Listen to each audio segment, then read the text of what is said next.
Hello, and welcome to Mental Health Matters Podcast. I'm your host, Liz Lang, and I'm here with Dr. Mark Burton.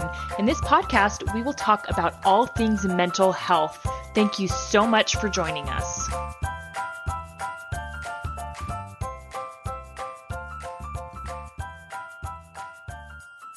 Hey guys, Liz Lang here with Dr. Mark Burton, and this week we are getting into divorce. And this isn't a topic that we've gone into a whole lot because we've mainly focused on repairing relationships and kind of how to avoid divorce, because both of us are big proponents of trying to work it out as opposed to getting a divorce. But we thought it would be good to talk about what happens when you do get a divorce. Obviously, there are reasons why both of us would be in agreement of a divorce, right? I mean, there are cases of abuse or, maybe continued and repeated infidelity that doesn't stop, or if there's some sort of an addiction going on that they're not willing to work on. Like, there are genuine cases where it's like, okay, yeah, I can see a divorce. And it's not that we're trying to look down on people who do get divorced, because, I mean, it happens. Sometimes marriage just doesn't work out. Right. And so I think divorce generally for many couples is not a very good solution to their problems, but there are certainly reasons. You listed some, certainly abuse of any kind. And then the research shows that for children, that if there's a lot of overt fighting, so a lot of really angry fighting in the home over time, that kids don't do well with that. But, there are some reasons that people get divorced. But my job mostly, I think I've said this before on the podcast, is if people come and sit on my couch, then we're working to save the marriage. But I certainly see marriages often. I don't see, but I certainly see marriages often where I think, okay, this isn't going to work out. Because the problems are just too big, and neither one is wanting to move towards the center to try and solve it. So yeah, we'll talk about divorce. Why? Statistics are important, because you asked a question of why is there such variation in statistics? And one of the places I like to go for this is probably the U.S. Census. Now, the big drawback with the U.S. Census is it only happens once every 10 years. So, but, people say, oh, the divorce rate's around 50%. I think we can say it's somewhere between 40 and 50%. Okay. The trend, interestingly, if you go back in history, divorce certainly wasn't that common. And that's because I think women generally did not have a lot of rights. And so that's the reason divorce wasn't that common. When you move into the 1960s, though, divorce starts to increase. And it almost doubles from what it used to be. And so I think part of that might be, one, women finding that they don't necessarily need to stay in an unhealthy relationship. And, even in the 60s, there's some movement for women to get out into the workforce, although, now it's even more than it was back in the 60s. And so the economic ties that a woman might have to stay married aren't as strong anymore. And so, that leads, I think, to an increase in the divorce rate. But since about the 1980s, it's kind of leveled off. And it dropped slightly, and then it's level now. I think both since the last census that we have information on from 2009 to 2019, both marriage and divorce rates decreased slightly. So less people are getting married than they used to. I don't know that I've ever put a lot of, or what's the word I want? Stock in it. Credence. Stock. I don't know if I've ever put a lot of stock in that, because one, I don't know what it tells us. Because if you go into a marriage thinking, oh, okay, I've got 50% chance of getting a divorce, that's not accurate at all. No, nor is it a healthy outlook. It's not a very healthy start to a marriage. Well, there's only a 50% chance. We got a 50-50 shot of this working out. So, but I actually hear people say that. They'll come and they say, well, we have a 50% chance of getting divorced. That is not true. No. And so to say, well, the national rate of divorce is around 50%. Okay. Other than that, I don't know what it gets us. I think more important is, what are some of the predictors of Mm-hmm. divorce? Or what is it that you can do that then decreases the probability that you'll Yeah. get divorced? And I think those are a lot more interesting. Back in 2003, the state of Utah, what did they do? They had, it's called maybe it was just the Marriage Project. Anyway, they did a really extensive, some research in questioning people who were married and divorced to try and get an idea of what it looked like in Utah. And I went back today to see if they'd redone that, and I couldn't find anything. I don't think they had. Mm. And I think it's probably expensive to do that type of survey. So at least in Utah, the last data that I could find was back for 2003, but it talks in that study about these factors in decreasing the risk of divorce, and they Okay. actually follow along with the national trends as well. So here are some of those factors. Having a baby 7 months or more after marriage, so waiting Okay. a little bit, Okay. versus before marriage. If you have a child before you're married, then that is not so good for the prospects of long-term marriage. And so it decreases. Having a baby months after you got married decreases it by 24%. If you're older when you get married, so over Okay. the age of 25 versus under 18. A lot of people don't get married under 18, but Yeah. over the age of 25, it decreases at about 25%. If your family of origin, say your parents have an intact marriage, that decreases your chance of divorce Hmm. by 14%. Religious affiliation, that's not surprising that those with Yeah. strong religious beliefs versus none have a decreased likelihood of divorce. As college, higher education, Okay. Yeah. decreases your chance of divorce versus a high school dropout. Annual income, so money. Mm. Oh, If you have yeah. more money, annual income. Now, this was done. I'm trying to think of the date of this because I don't know that this is going to be accurate. It says annual income 50,000 versus under 25,000. Mm. I would Yeah. guess it's higher, Oh, but yeah. the It's got to be now. but that's interesting. One of the best predictors of success in divorce is more money. Now, it does make a lot of sense when you think about it, right? Mm-hmm. Because if you look at in a minute, we're going to look at the reasons people get divorced, and one of them is going to be money or money issues. And so Yep. if you have higher income, then you get rid of one of the big reasons that people get divorced. So, those things, I think it's important to remember that so if you go into a marriage, I agree with what you said earlier. I don't know that it's a good idea to think, okay, what's my likelihood of getting a divorce? I think you go Yeah. into it thinking we're going to be together, and that's what I try and tell people. I mean, Yeah. don't start thinking about divorce, at the start of your marriage, but you can think that, if you have an intact family, higher education, if you're older, if you don't have a child right off, all Mm-hmm. those things are predictive of success in Yeah. marriage. And that's not to say that there aren't people out there. I mean, you could have all those odds stacked against you and Right. still be married.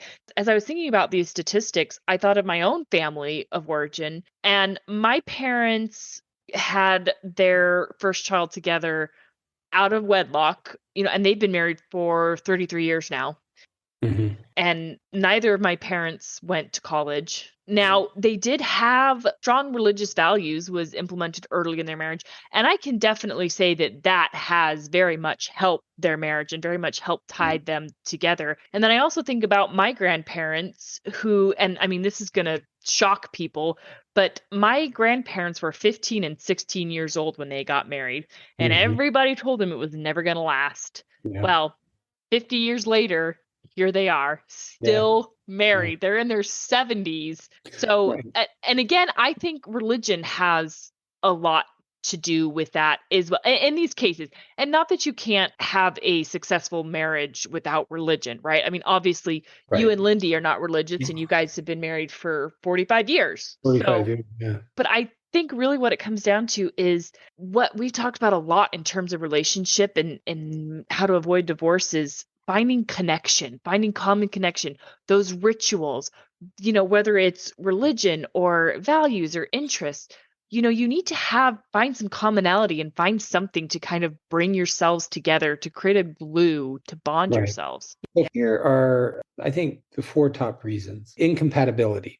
Hmm. So when I think there's probably maybe even a legal reason, we're incompatible or something like that, that people, Okay. but here's what I think it is. That's almost half, 43% Wow. To say that's the reason.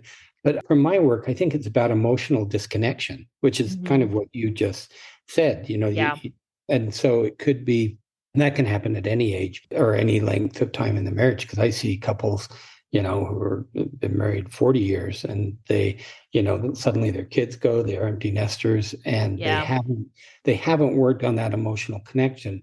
And the way I describe it, they often are living parallel lives. They aren't living entwined lives, and they drift apart. I would also put in that category of incompatibility, I would put mental illness, personality disorders, things like that. If you have chronic mental illness, I don't personally think that's a good reason for divorce, but I know that there are people out there who you just can't take that anymore. And so that's one of the reasons. But I would say that falls into that category of incompatibility. Yeah. But I think you're right that the way you get around that, work on being compatible, I guess. Yeah. Yep. Which is Yep. common goals, common activities, common values, but it's also that emotional connection. And I probably said this before on the previous episodes. I would guess that at least 75% of the couples that I see typically don't use that word emotional disconnection in the first session, but that's what they're describing. Yeah. And so I think it's very, very common, and it's what a lot of couples struggle to get to. Yeah. It takes work, certainly, and it takes effort. And I mean, you can go back and find countless episodes where we've talked about this. Even with all of those things, sometimes it just doesn't work out Right. for, whatever reason. And so I remember taking a parenting class, and I want to say this now to see if it kind of trends with what you're going to keep going into. And so when I took this parenting skills class, we talked about divorce. And she said the top two reasons were sex and money. Well, yeah, I don't know about that. I'm thinking about that. Certainly money's in there, but I would Yeah. say the sexuality goes with the incompatibility. Okay. Because it's just a subset of that the couples have different ideas either about frequency or what they're doing or things like that. And so, yeah, I think you're right that it's a big issue, but I would throw it in under that incompatibility. Okay. But I think I've said this before as well. Your chance of marrying someone who has the same level of desire as you is about 10%. Yep. And so what that says, 90% of long-term couples have to figure this out. Yeah.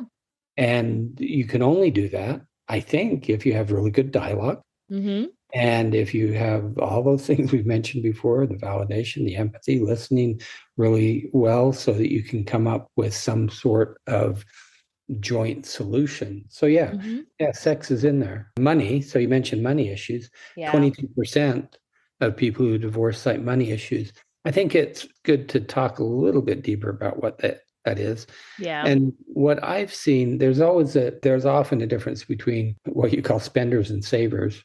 And so if you're a spender, I mean, it can go back again to incompatibility, that you feel like the other person is trying to rein you in, and that doesn't feel good. And so sometimes, not all the time, but sometimes there's deception involved. And I see this all the time. And so it becomes an issue of trust. Like I tell you, I'm not going to spend $4,000 on whatever, my latest toy, and then I go out and I spend $4,000 on my latest toy. Well, what you've done is Gottman would certainly call that one of those betrayals. Oh, yeah. Not keeping your word. And so often with money, it's that. It's that we don't keep our word about what we're going to do. And so it can also be an issue of safety, because with money, with couples, usually, one or both are concerned, say, about later in life, retirement savings, things like that. And so you have to work as a financial team to set out reasonable goals and then achieve those goals. And often what I find the conflict in money is they've sat down, they've come up with the reasonable goals, and then one of them is not following the plan. And over time, I mean, that wouldn't be a reason for divorce in and of itself. But, after 10 years, if you aren't following the plan and you don't have retirement started or a college savings, then you think, okay, I've got to go do this on my own. So that's how I think money gets into that, taking out loans. And I think lack of compatibility could often maybe just stem from lack of good communication, not Yes. being Oh, able yeah, to, absolutely. yeah, I mean, because you have to be able to, for one, express yourself. You need to be able to adequately express your needs, your wants, your desires. Those things are important in a relationship. You need to be able to help your partner to understand you and what you want. And you also have to be able to listen and accept your partner, to be able to listen to what they're saying and say, okay, I get it. I see where you're coming from. I see your perspective and I understand you. And you have to have that want to understand someone else too. The other one, infidelity, of course, I don't know that we need to say much more about that. Yeah. Almost a third of marriages end because of infidelity. Wow. That I seems think high. they don't have to. Yeah. Yeah. Again, that's my work. I work with couples Hmm. to try and help them stay together. But I certainly understand. Again, I'm not saying it's not a valid option because that is a Yeah. very big betrayal. And so I really understand how someone has had that betrayal that they may not want to stay in the relationship and make it work. I get that. Yeah. Uh, Yeah. and Exactly. and then the last one, which doesn't happen very often, but I've had it occasionally, trauma. And Mm. people who work with trauma certainly know that, let's say, for example, the death of a child. Yes. Now, you would think that the death of a child would bring a couple together. That's Often it does, but almost as often it doesn't. mhm. And I think the reason is the grief around the death of a child is so profound Yeah. that we pull inside for a time Mhm. as a way of surviving, so each of the partners in the marriage has lost this, one of the most dear people in their lives, Mhm. and grieving is so hard for the death of a child that often it'll blow apart a marriage. Yeah. Well, and also because grief is so individual, Hmm. and it's also one of those things that you can never know how you're going to react to something until it happens. And so, but I think in terms of any sort of trauma or profound loss like that, I would hope that the couple would seek any sort of third party to kind of help discuss that. I mean, I think talk therapy in those instances is definitely warranted, right? Oh, I think so too. But again, if the grief is so profound, Yeah. that you're pulled in and with essentially what you've done is you've withdrawn from life. Mm, yeah. And, if both of you have that reaction, or even one of you has that reaction, then the marriage becomes very hard. I think you can certainly tolerate that short term. Yeah. But as you said, we've talked in the past about what's called complicated grief, or when that grief is long term. And I can certainly understand how you would have to get away from the other person. Essentially, is what it is that my being with you is such a strong reminder of the loss that I Mhm. can't tolerate it. Yeah. So I think it's very sad, but trauma does that. Yeah. I think there are other traumas, certainly. Yeah, Think absolutely. that, for instance, I think we've talked in the past about trauma, say police officers or war veterans, things like that, and PTSD. I think that it makes it very difficult if somehow that past trauma is triggered over time and it becomes chronic, and Mhm. very tough to stay in that relationship. Now, this last one I'm going to mention, I've seen it. I certainly don't think it's a good reason for divorce. Chronic illness, though, Oh, yeah. uh, it certainly happens. I think Yeah. it's very sad when it does. And that in and of itself would probably feel like a betrayal to the one who had the chronic illness. But I understand it, that it gets Yeah. tough. But I think, when we get married, we make these commitments. And, sometimes people just can't keep the commitment. I think I've said this before. I think that's the main issue with infidelity is, we make a commitment to be monogamous, and then some people Mhm. choose not to be. And Yeah. so it destroys the relationship. Yeah. And so going back to this chronic illness and a reason for divorce, I mean, the only way I can think of it, is if the person who is chronically ill, I don't know, if they're refusing to take care of themselves, right? I mean, Right. then I can kind of understand. Now, I think that in a minute, I'll go back to the people often feel remorse on getting divorced, or they Mm, feel regret. but we'll talk more about that. And so too much conflict and arguing, 53%. Infidelity or extramarital affairs, 52%. Getting married too young. Now, this may be something more specific to Utah, because Utah actually was, if you look at the age at which we marry, it is younger than the national average by about 4 to 5 years. Getting married too young, 41% of divorces said it was that. And then back to financial problems or economic hardship, 33%. So that gives a pretty good idea of what it is that causes people to get a divorce. I think that, if I look at it, and again, I'm looking at it from the standpoint of someone who tries to help couples. Right. What's arguing and conflict, work on that. Lack of commitment. I think lack of commitment, either you have it or you don't. But the piece that I don't get is, why did they get married in the first place, which I often ask, because there has to have been commitment at some point.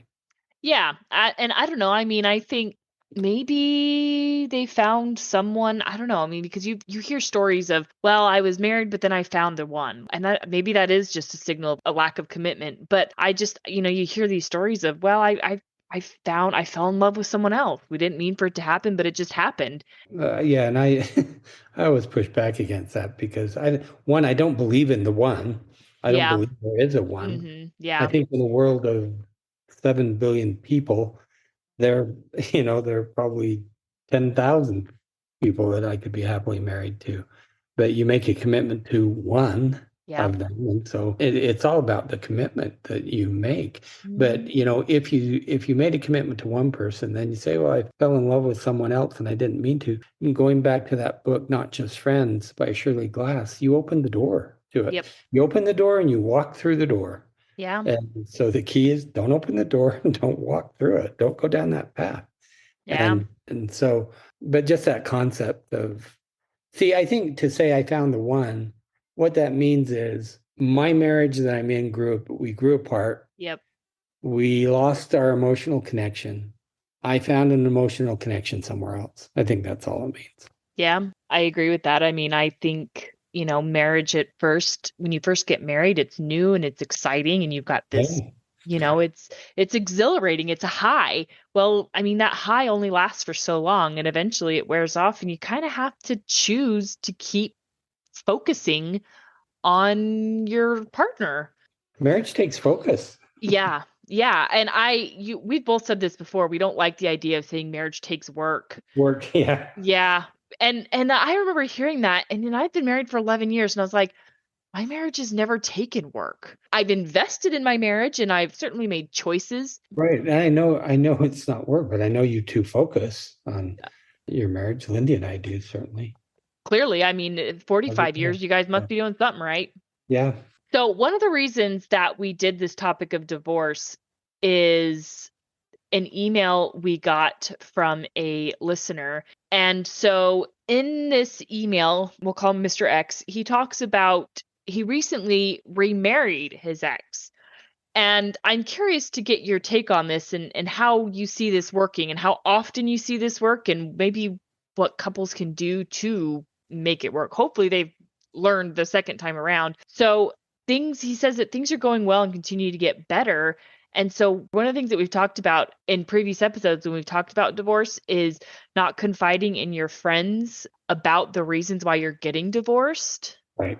And this is one of the reasons why. So they didn't know about that 5 years ago. And so he ended up confiding in his closest friends about the reasons why they got divorced. And now that they're back together, he's kind of like, what do we do at this point? I think he's worried.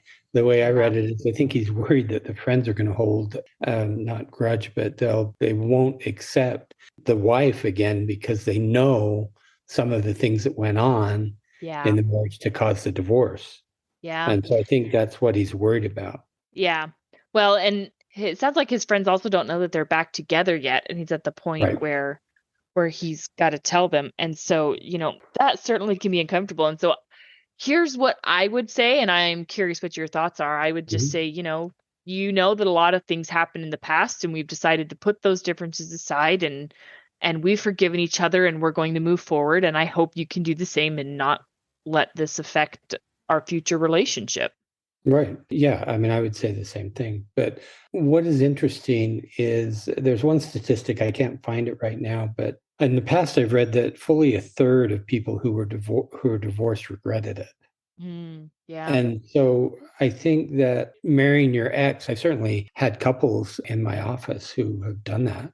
And I don't know if there are any statistics on second marriages with the same person. Like Yeah. I've never seen anything like that. So I can't say. I would guess that it would be more successful. And that's just guess Okay. because you've learned a lot. You already know how you probably have kids in common and you already know what the issues are. And in my mind, you wouldn't get married again unless you had solved the issues. Yeah. But certainly, like if you have second marriages, the divorce rate's higher. Now, that's not with the same person. Right. And in third marriages, the divorce rate's even higher. It's something like Mm-hmm. 73%.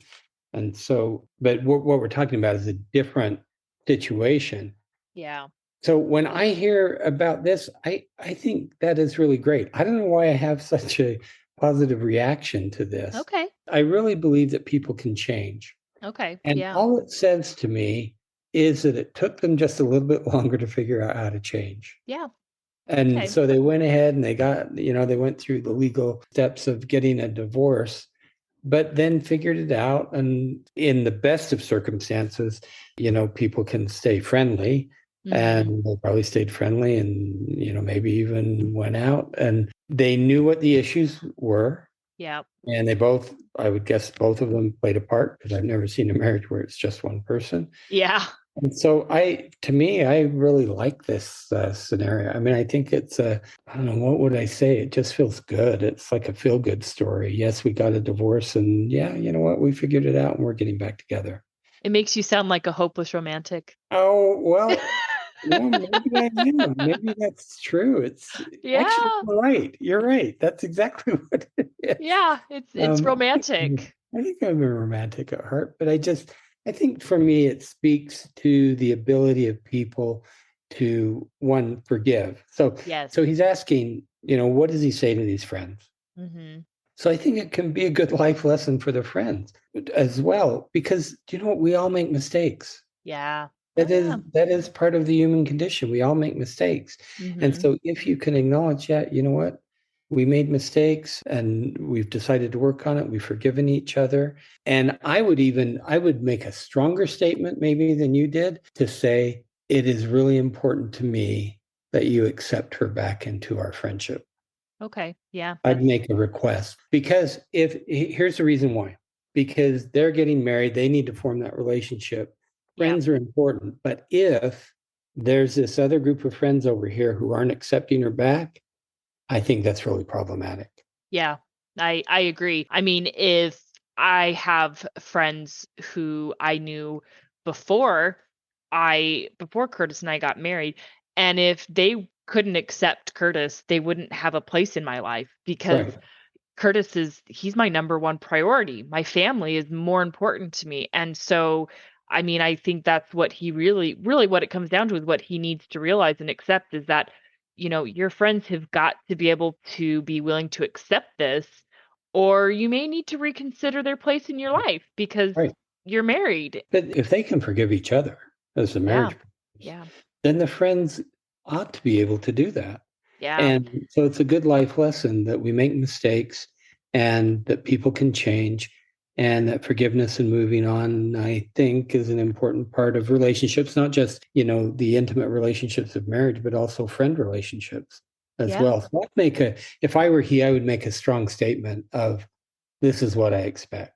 And Yeah. and I would even say it may take you some time, which is Mhm. fine. Yeah. It doesn't have to be right away, but you can say, this has got to change because I'm fully committed in this marriage. I want to stay friends with you. I Yeah. want you to be in our lives, but this is what has to happen. And the other thing too that people have got to remember, and I mean, I learned this lesson years and years ago, and it's something I believe so strongly in. There are two sides to every story. Well, And right. That's and true. and I hope that these friends can realize that and also realize in most cases it takes two people to get divorced. So you brought up a really good point. I'm glad you brought that up because Yeah. he could even say that. He could say, listen, you heard one side. story. Yeah. Yep. You did not hear the whole story, and there's a whole other side. Now, that doesn't mean I would not say you're going to hear the other side. I wouldn't do that. Right. Yeah. I Yeah. wouldn't compound the problem. I'd just say you only heard half of this, Mm-hmm. and it was my half. And so I think that's a really good point, Liz. Yeah. And I think that's something that all people always need to remember. And we've talked about this before. It's not fair to judge someone, especially when you're only getting one side of the story. So, Right. it takes two people to make a marriage happen. It takes two people to make marriage successful, and it takes two people to make a divorce happen. Right. And we have to remember that and hopefully give people grace. Okay. So I really hope it works out for this couple and these Yeah. friends, because that's a good life lesson. And maybe that's what I like too about, getting back together. And it's not going to happen for the majority of divorces. I know that. Mm-hmm. But when it does, I think it's a great thing. Yeah. I mean, if you're given a second chance. That's right. We all deserve second chances, I think. Yeah. Yeah. Yeah. I agree. Okay. So next week we are going to get into maybe how to avoid getting divorced. And that is Right. paying attention to the red flags. Right. And And what questions to ask so you can determine what the red flags might be. yes, absolutely. So that's going to be a good episode, and one that I think is really important, because there are certainly some things that I think if you see, it's fair to turn tail and run. And we'll get Yes. into those. Have a good week, everyone. Bye, guys. Have a question for Dr. Burton? How about a topic you'd like us to cover? Send us an email at mentalhealthpod21@gmail.com. This podcast was produced and edited by Liz Lang. Music is by Audio Lounge.